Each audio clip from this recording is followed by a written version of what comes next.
दोस्तों हॉर्मुज में वो हो गया जिसका डर ऑलरेडी था। ताज़ा घटनाक्रम ये है कि ईरान की जो आईआरजीसी आर्मी है इसने हॉर्मुज के समंदर में भारत का तेल लेकर आ रहे भारत के झंडे लगे जहाज़ों पर गोलियां बरसाई हैं।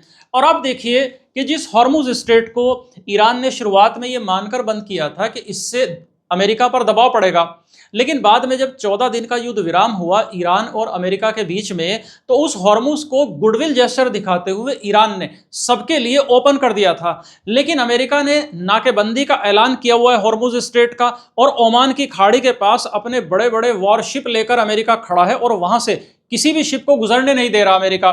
तो इस बात से क्रोधित होकर ईरान ने हॉर्मुज स्ट्रेट को फिर से बंद कर दिया है। इस सारे माहौल में दूसरी तरफ आप देखिए कि ईरान की ही सेना भारत के जहाजों पर गोलियां बरसा रही है। यहां पर एक ध्यान देने वाली बात दोस्तों ये है कि ईरान की सरकार ने शुरुआत में ये कहा था कि भारत हमारा दोस्त है और हम हॉर्मुज की स्ट्रेट से भारत के तेल गैस के शिप को गुजरने देंगे। लेकिन अब ईरान की जो आईआरजीसी नेवी है वो भारत के शिप पर उसने गोलियां बरसाई हैं। तो आखिर ईरान के अंदर सत्ता इस समय है किसके हाथ में? भाई आईआरजीसी वालों के हाथ में है या फिर ईरान के राष्ट्रपति के हाथ में सत्ता है?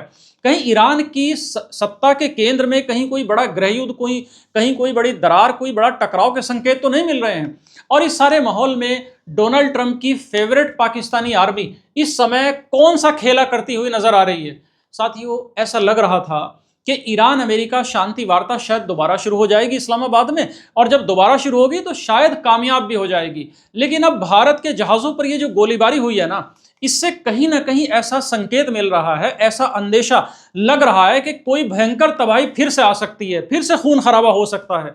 तो भारत के जो तेल टैंकर थे इन पर जैसी ये गोलीबारी हुई तो इस घटना के बाद भारत सरकार भी तुरंत हरकत में आई और भारत के जो विदेश सचिव हैं इन्होंने अपने ऑफिस में ईरान के राजदूत को तलब किया और अपनी नाराजगी जाहिर की। लेकिन सबसे बड़ा सवाल देखो ये है कि आखिर अचानक ऐसा क्या हो गया कि जो ईरान भारत को अपना दोस्त कहकर उसके सारे तेल के, गैस के जहाज गुजरने दे रहा था, अब उसी ईरान के क्षेत्र में 2 भारतीय जहाजों पर फायरिंग हो गई। तो ऐसा साथियों हुआ क्यों? और इसके अलावा आप ये भी देखिए कि ईरान के जो विदेश मंत्री हैं सैयद अब्बास अरागची और ईरान की जो शक्तिशाली सेना है आईआरजीसी, इनके बीच में किस तरह का झगड़ा है, किस टाइप की दरार है। भाई जहां विदेश मंत्री के बयान तो कुछ और हैं और आईआरजीसी जो आर्मी है ईरान की वो ठीक इसके उल्टा करती हुई दिख रही है। तो क्या ईरान में 2 सरकारें चल रही हैं? फिर ईरान की संसद के अध्यक्ष मोहम्मद गालिबाफ वो ट्रंप को महाझूठा करार दे रहे हैं। ये कह रहे हैं कि ट्रंप तो महाझूठे आदमी हैं। लेकिन ट्रंप क्या है? ट्रंप जो है बमबारी का नया अल्टीमेटम जारी कर रहे हैं कि फिर से बमबारी करूंगा वेडनेसडे तक। और दोस्तों पाकिस्तान आर्मी के जो मुखिया हैं आसिम मुनीर, वही आसिम मुनीर जिन्हें अमेरिका अपना फेवरेट जनरल इन दिनों कहते नहीं थकता, वही पाकिस्तानी जनरल ईरान की सेना आईआरजीसी का इतना करीबी कैसे हो सकता है? भाई कहीं पाकिस्तान अमेरिका के साथ अफगानिस्तान की तरह का डबल गेम तो नहीं खेल रहा? खैर इस सब के बीच भारत ने ईरान के राजदूत को बुलाया, तलब किया, और ईरान की जो नौसेना ने भारत के 2 तेल के टैंकरों पर जिस तरह से गोलियां बरसाई, उस एक्शन पर भारत ने सख्त नाराजगी जताई है। तो क्वेश्चन उठता है कि अब इसका असर क्या पड़ेगा। और अगर कहीं दोस्तों हॉर्मुज स्ट्रेट जो मौजूदा युद्ध विराम इस समय अमेरिका ईरान के बीच चल रहा है जिसकी आखिरी तारीख है 22 अप्रैल, अगर हॉर्मुज स्ट्रेट उस 22 अप्रैल के बाद भी बंद रहता है तो इसका भारत सहित दुनिया में क्या असर पड़ेगा? तो दोस्तों इस नई कहानी की शुरुआत कल सैटरडे सुबह से होती है। भाई दुनिया के अखबारों में छपा कि हॉर्मुज स्ट्रेट तो खुल गया है, क्योंकि ईरान के जो फॉरेन मिनिस्टर हैं सैयद अब्बास अरागची, उन्होंने खुद ट्वीट करके इसकी जानकारी दी और ये कहा कि Hormuz is completely open for the remaining period of cease fire, मतलब युद्ध विराम की डेट तक के लिए हमने सबके लिए हॉर्मुज स्ट्रेट को ओपन कर दिया है। अब इसे देखकर सैकड़ों जहाज जो समंदर में ऑलरेडी फंसे हुए खड़े थे उन्होंने अपनी स्पीड बढ़ाई। इन्हीं में से भारत के झंडे वाले 2 जहाज भी थे। एक कार्गो शिप था जिसका नाम था जग अर्नव और दूसरा था एक तेल टैंकर जिसका नाम है सनमार हेरोल्ड।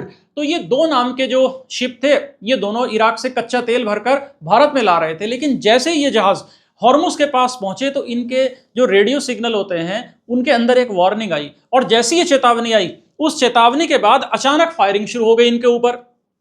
और फायरिंग करी साहब ईरान की सेना आईआरजीसी की नेवी वालों ने, और नतीजा ये हुआ कि इन दोनों जहाज़ों को तुरंत यू टर्न लेकर वापस लौटना पड़ा। अब दोस्तों इस सारी पिक्चर में सवाल ये उठता है कि जब ईरानी विदेश मंत्री ने कहा था कि रास्ता खुल गया सबके लिए, ऐसा ट्वीट भी आ गया था इनकी तरफ से। तो सेना ने गोली क्यों चलाई? अब इसे समझने के लिए दोस्तों हमें ईरान की सत्ता की बनावट को समझना पड़ेगा, जो हायरार्किकल स्ट्रक्चर है गवर्नेंस का ईरान का। ईरान में साथियों इस समय हो ये रहा है कि ईरान के जो राष्ट्रपति हैं मसूद पेजेश्कियान और वहां के जो विदेश मंत्री हैं सैयद अब्बास अरागची, ये दोनों ये चाह रहे हैं कि युद्ध रुक जाए, इकोनॉमी बेहतर हो जाए और शांति की स्थापना हो जाए। लेकिन ईरान की जो IRGC सेना है उसका ये मानना है कि अगर हमने इस वक्त हथियार डाल दिए तो अमेरिका हमें परमानेंटली कुचल देगा। और IRGC ने अपने ही विदेश मंत्री के ट्वीट को अधूरा बता दिया, फ्लॉड बता दिया और भ्रामक बता दिया।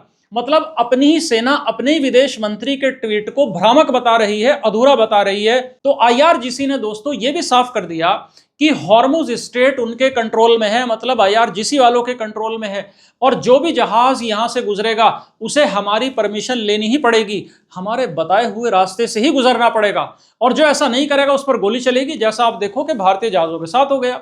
अब आप याद कीजिए कि 2 दिन पहले डोनाल्ड ट्रंप की तरफ से ऐसे बयान आ रहे थे कि हम डील करने के ईरान के साथ बहुत करीब हैं। ईरान अपना जो एनरिच्ड यूरेनियम है, मतलब जो न्यूक्लियर डस्ट है, वो भी हमें सौंपने को तैयार है।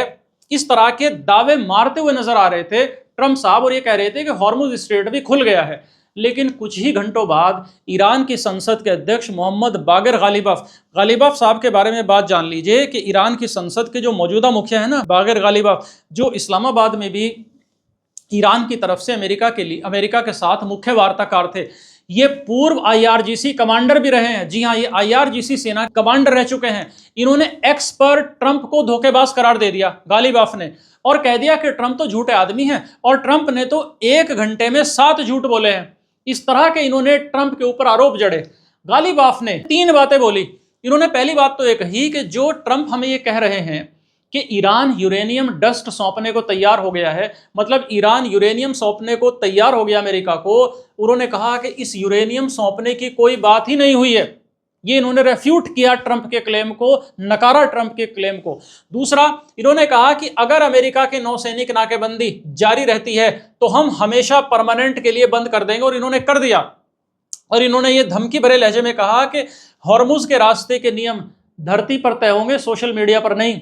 तीसरी बात साथ ही उन्होंने ये कही कि भले ही अमेरिका के पास ज्यादा हथियार हो, ज्यादा धन दौलत हो, लेकिन हमने अपनी रणनीति इस तरह से बनाई है कि हमने हमेशा अमेरिका को पीछे धकेला है। अब साहब ये इन्होंने कहा तो ट्रंप भी चुप बैठने वाले नहीं थे। जब पत्रकारों ने ट्रंप से पूछा कि क्या आप वेडनेसडे 22 अप्रैल को ये जो 14 दिन का युद्ध विराम आपके और ईरान के बीच हुआ है, 22 अप्रैल को इसकी समय सीमा खत्म हो रही है, तो क्या इसकी समय सीमा को आप आगे बढ़ाओगे? तो ट्रंप ने भी धमकी भरा जवाब दिया।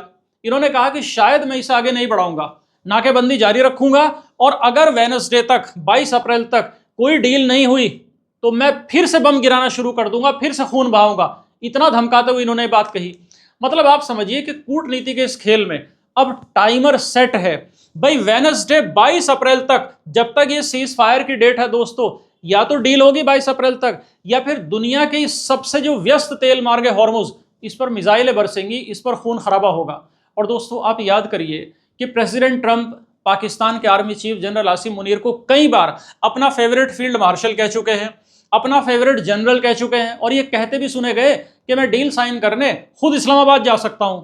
लेकिन अमेरिका के जो डिफेंस एक्सपर्ट्स हैं ना, जो थिंक टैंक है वहां के, जैसे foundation for defence of democracies है, या वहां की जो इंटेलिजेंस एजेंसियां हैं, उनकी रातों की नींद भी हराम चल रही है। और इसकी वजह भी है, देखो दोस्तों, कहीं ना कहीं इसकी वजह यह है कि जो जनरल मुनीर हैं पाकिस्तानी आर्मी के मुखिया इस समय, इनके संबंध ईरान की IRGC के जो कमांडर्स रहे हैं ना, हुसैन सलामी या दिवंगत कासिम सुलेमानी, इनके साथ काफी गहरे संबंध रहे हैं पाकिस्तानी आर्मी के मौजूदा मुखिया आसिम मुनीर साहब के। और अमेरिका को अंदर से डर है कि पाकिस्तान फिर से वही डबल गेम तो नहीं खेल रहा जो उसने अफगानिस्तान में खेला था।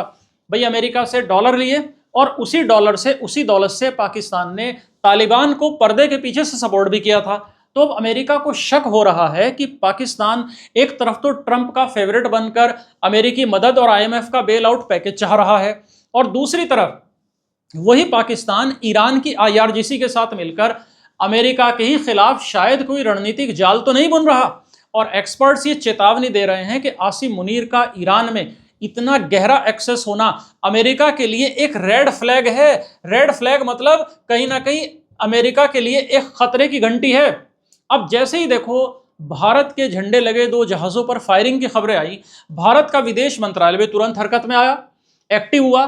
कल सैटरडे शाम को ही भारत ने नई दिल्ली में मौजूद जो ईरान के राजदूत हैं उनको विदेश सचिव के ऑफिस में तलब कर लिया और भारत ने साफ और कड़े शब्दों में अपनी नाराजगी जताई।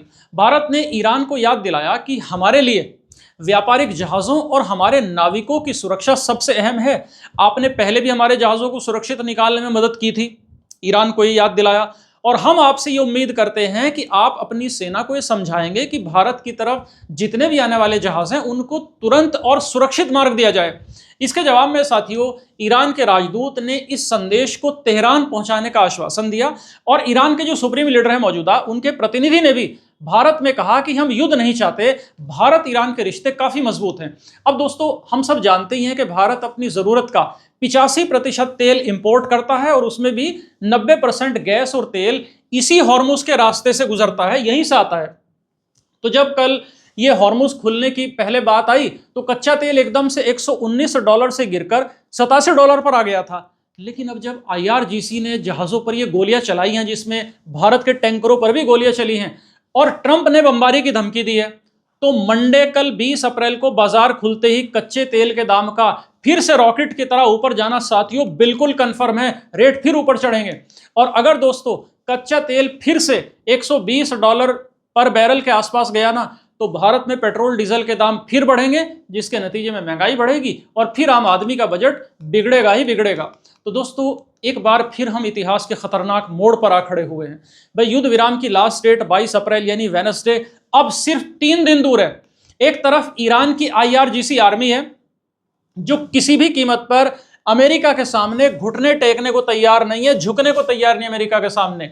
दूसरी तरफ डोनाल्ड ट्रंप है जो ईरान का पैसा लौटाए बिना ईरान का यूरेनियम चाहते हैं। और इस सब के बीच में मजे आ रहे हैं साहब पाकिस्तान के। तो ये आज तक के तमाम अपडेट्स हमारे सामने हैं। इन सब पर आप भी अपनी राय, अपना एनालिसिस साथियों कमेंट सेक्शन में हमें जरूर बताइए। वीडियो को लाइक शेयर कर दें और नए व्यूअर हैं तो चैनल को आप सब्सक्राइब भी कर दें। और अगले वीडियो में मिलते हैं फिर एक और एनालिसिस के साथ। तब तक के लिए दोस्तों जय हिंद।